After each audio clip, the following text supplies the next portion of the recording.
You gotta grind if you really want it. Don't hesitate. You came this far, now finish out the whole dream. Nobody said it would be easy though. What's up, Tootie Gang? It's your girl TootieGraham back with another video.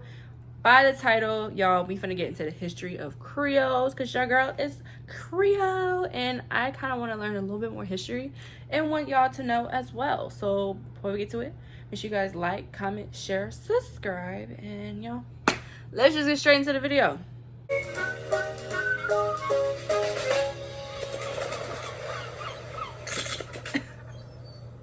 From the cobblestone streets of New Orleans to the lush forests of the Caribbean, Creole culture has a long and fascinating history. Rooted primarily in African, French, indigenous Carib influences, Creoles are a uniquely multicultural group. The term Creole was originally used throughout the European colonies to distinguish the members of an ethnic group who were born and raised locally in the Caribbean. This sets them apart from those who immigrated as adults. The English term Creole comes from Moine Creole, which is a medieval type of French, descending from the verb crier, coming from Latin creare, to create. As time went on, due to political and economical changes, the meaning of the word Creole changed to include native-born, mixed race, gens de couleur, and free people of colour, and black Africans. Modern-day Creole people are primarily African heritage, but they also acknowledge their French, native and Carib ancestries. For many decades, the use of the indigenous Creole language was forbidden in the homes of upper-class and middle-class families. It was then perceived to be a practice among the lower-class and rural population. Moreover, families that migrated and settled in the UK for the most part abandoned the Creole culture. As such, except in rare cases, an identity gulf was created between black British descendants and their Creole heritage.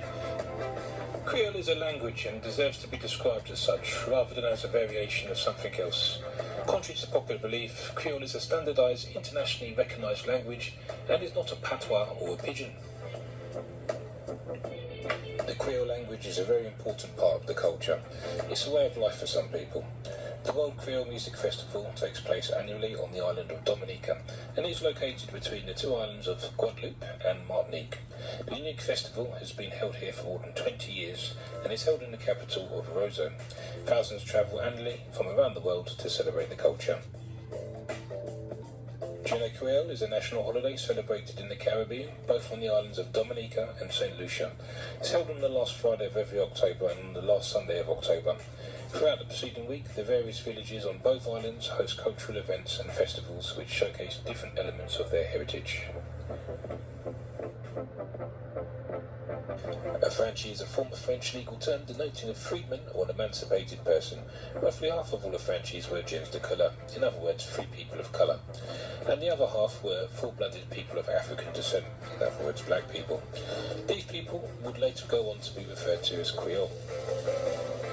There are three main spellings or pronunciations for Creole in the Caribbean. We have Creole, used by the Haitians, Creole, used by the Eastern Caribbeans, and the English spelling C-R-E-O-L-E, Creole. That is very, very interesting.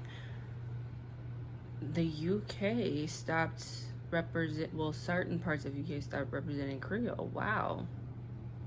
That's crazy.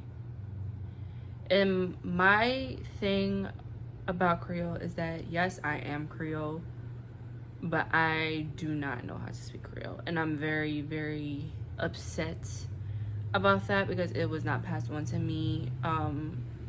Creole in my family was very broken by the time it got to me. Like, no one in my family ever really speaks Creole. If anyone ever has speaks Creole, it was literally a couple centuries ago. Like, I don't know anyone in my family that knows how to speak Creole, and that bothers me.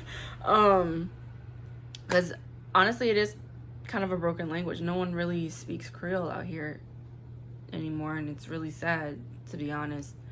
But otherwise, I love being Creole because there's a lot of heritage here.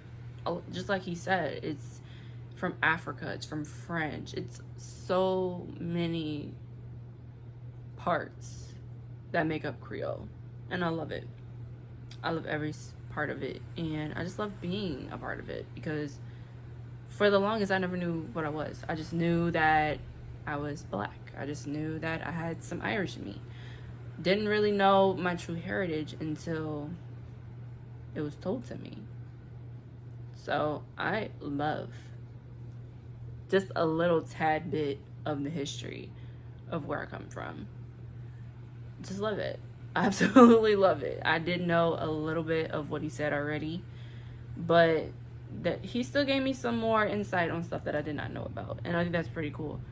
So if you guys want me to do more Creole history videos, let me know, because I don't have no problem doing it, because I would like to know a little bit more. I'm very interested. So comment down below if y'all want to see more, and without further ado, guys, I'm gonna see you guys next time.